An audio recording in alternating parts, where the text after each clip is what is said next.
सिलीगुड़ी में हो रहे पेयजल संकट को दूर करने के लिए शहर के विभिन्न वार्डों में डीप बोरिंग का काम करने की जानकारी सिलीगुड़ी के मेयर गौतम देव ने दी है। वर्तमान में नगर निगम द्वारा केवल एक ही समय पानी की आपूर्ति की जा रही है।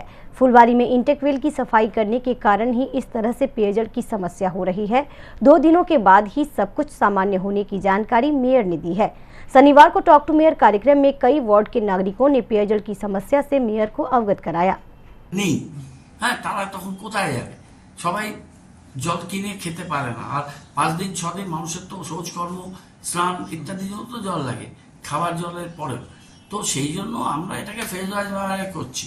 এখন এই যে একটা করছি, তার পাশেও আরেকটা আছে, সেইটা আমরা আবার একটা পলিসি করে ওই বর্ষা আসার আগে বা গরম আসার আগে আরেকবার করতে আমরা পরিকল্পনা নেব, যাতে অন্ততপক্ষে জল প্রকল্প আসার আগে মানুষের যাতে এই নিত্যদিনের যে জলের যন্ত্রণা, সেটা যতটা আমার কাছে এখন ক্যাপাসিটি আছে, আর ডিপ টিউবওয়েলগুলো খুব তাড়াতাড়ি অপারেশনাল করা। আজকেও আমি রিভিউ মিটিং করব।